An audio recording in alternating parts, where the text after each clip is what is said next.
Bonjour à toutes. Aujourd'hui, nous allons voir deux applications. Donc l'application au trainer gel et l'application au trainer vernis. Donc j'ai voulu vous faire voir les deux applications parce que tout le monde n'a pas une lampe UV.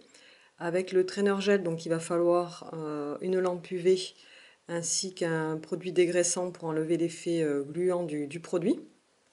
Et l'application vernis, donc qui va sécher lui directement à l'air libre. Donc la différence entre les deux, quand j'ai fait l'application, elle est assez similaire.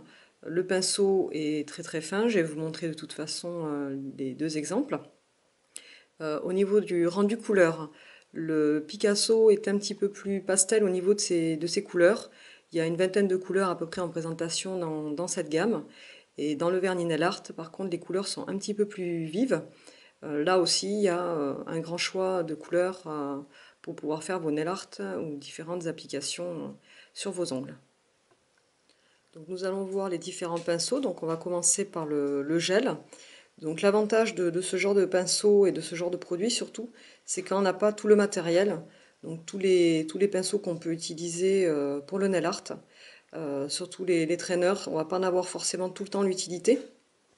Donc c'est bien d'avoir en fait un 2 en 1, hein. Donc voici le pinceau. Donc il est relativement fin. L'avantage de ce genre de produit aussi, c'est que le produit, la texture, coule doucement sur le pinceau, donc il reste tout le temps en charge. On n'a pas besoin à chaque fois de remettre son pinceau dans le pot. Et au niveau du fini, ça reste quand même relativement fin pour du gel, parce que c'est vrai que c'est pas évident. En général, le gel, ça peut faire un petit peu des traits un peu plus épais. C'est sûr qu'ils seront toujours plus épais de toute façon qu'avec un vernis, mais le résultat est quand même assez satisfaisant. Donc je vais vous montrer donc directement l'application sur une capsule. Donc j'ai préalablement poncé la capsule. Donc vous voyez, ça marque relativement vite. Et il n'y a pas besoin de passer 50 fois pour avoir la couleur. Après, si on tient à intensifier le résultat, on peut passer bien évidemment une à deux fois le produit pour avoir un résultat un peu plus intense. Donc dès qu'on a fini ceci, dès qu'on a fini notre nail art, il faut le catalyser sous lampe UV ou sous lampe LED. Pour le vernis, là aussi, je vais vous montrer le pinceau. Donc il reste extrêmement fin. Là aussi, le réservoir au niveau du pinceau est assez sympa. Il n'y a pas besoin d'y retourner plusieurs fois, même si on va y retourner quand même un tout petit peu plus qu'avec le gel. Donc on prend une petite quantité directement sur son pinceau et on va venir là aussi sur capsule directement peindre. Je vais bien me mettre au milieu et tirer son trait en une seule fois. Donc en une seule fois ou en plusieurs, après ça dépend. Voilà, là par exemple la fin est un tout petit peu plus fin. Hop. Voilà, on peut repasser, il n'y a aucun problème. Donc là par contre à une seule fois on arrive à avoir un bon résultat couleur. On peut aussi bien évidemment passer une deuxième fois. La différence donc avec l'autre, c'est que le séchage va se faire directement à l'air libre comme un vernis classique. Il existe différentes couleurs donc pour les Picasso, donc pour les gels. Là j'en ai sélectionné personnellement 5. Donc un jaune, un vert, un blanc, un bleu et un rosé. Sachez qu'il y a vraiment toutes les couleurs, hein. Ça va du noir à différents verts. Enfin, il faut vraiment aller voir directement sur le site. De toute façon, je vous mettrai le lien pour les personnes qui sont intéressées. Pour le vernis trainer, nail art, donc pareil, il y a différentes couleurs. Là, je vous en ai proposé donc 4. Donc un bleu clair, un bleu foncé, un rose et un blanc. Donc le rose, c'est celui-ci, c'est celui que j'ai utilisé donc pour ma démonstration. Là aussi, vous en avez avec des paillettes, des noirs, enfin vraiment toute une gamme de couleurs assez sympa. Tous vont rendre au niveau des couleurs assez vives, assez jolies, et la tenue est vraiment excellente.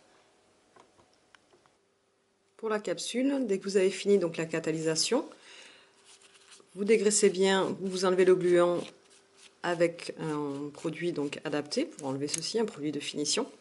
Cela vous permet après de continuer votre nail art ou de travailler avec de la résine dessus ou du gel. Après ça c'est à vous de voir. C'était juste pour vous montrer donc un exemple concret et que vous puissiez savoir la différence entre les traîneurs gel et les traîneurs vernis qui sont très honnêtement très sympas.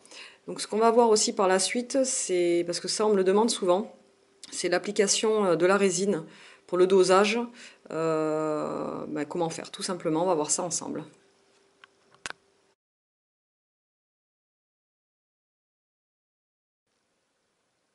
Donc pour le travail de la résine, souvent on nous demande à savoir comment doser la résine. Donc il y a deux applications différentes, soit une application très fluide, donc je vais vous montrer comment on fait, soit une application un petit peu plus épaisse, plus pour le façonnage 3D. Donc déjà ce qu'il vous faut c'est un petit pot comme celui-ci, donc c'est des pots adaptés pour ce genre de produit. Donc à éviter évidemment de plonger directement son pinceau dans le produit, tout simplement parce que le pinceau se salit et vous allez donc salir votre produit. Donc prenez bien un pot à part avec du liquide, vous en mettez un petit peu au fond dans le petit pot. Ensuite il faut une résine, donc là c'est pareil, il y a différentes couleurs, vous avez de la rose, de la blanche ou de la claire. Un carré de cellulose, donc c'est pas vraiment du coton, c'est-à-dire que l'avantage c'est qu'il ne sera pas fibreux, donc vous n'allez pas mettre dans votre pinceau des petites fibres qui vont vous gêner après dans le travail, donc c'est quand même relativement important. Et évidemment un bon pinceau, donc moi j'aime bien les pinceaux un peu épais, après ça c'est au bon vouloir de chaque personne, hein. Donc on va prélever directement du produit dans le petit pot, on va appliquer son pinceau sur le rebord du petit pot et on va faire comme ceci, donc un va-et-bien sur le rebord, que d'un seul côté, et ensuite on va venir prélever directement la poudre dans le pot, donc toujours sur un seul côté. Ça sert à rien de tourner, il faut vraiment passer dessus comme si on raclait en fait la résine. Ensuite donc ça va vous façonner une petite boule comme vous pouvez voir ici, donc moi à l'œil je le vois, vu qu'elle est relativement lisse, c'est qu'elle est très fluide. Donc ce que je vais faire, parce que j'ai envie de la rendre un petit peu plus épaisse, c'est venir sur le carré de cellulose et presser légèrement mon pinceau, ce qui fait que ça va vider le réservoir du pinceau sur le coton de cellulose, ce qui va me permettre ensuite de travailler. Donc là j'ai repris la capsule, donc je ne vais pas faire forcément un nail art, c'est juste pour vous montrer la différence. Ça va me permettre donc de travailler directement ma boule, vous voyez, directement sur ma capsule. Donc là, bon, je fais un peu n'importe quoi, c'est juste pour vous montrer. Donc comme vous pouvez voir, ça reste quand même relativement épais. Donc là, on va pouvoir par exemple travailler tout ce qui est pétales de fleurs ou 3D, où on veut vraiment un relief assez important. Donc après, par contre, ça se travaille à volonté jusqu'à évidemment le séchage total qui va se faire, comme je vous disais tout à l'heure, à l'air libre. Donc voilà, donc ça, c'est une façon de faire. Ensuite, vous en avez une autre pour avoir un résultat beaucoup plus fluide. Donc vous allez prélever toujours pareil votre produit, essuyer qu'un seul côté de votre pinceau, venir prélever toujours pareil votre poudre, sans tourner. Il faut quand même toujours venir passer votre pinceau sur votre coton de cellulose, on va un petit peu moins appuyer, et venir directement donc appliquer votre résine sur votre ongle. Donc là, comme vous pouvez voir, je peux la travailler un petit peu plus en transparence.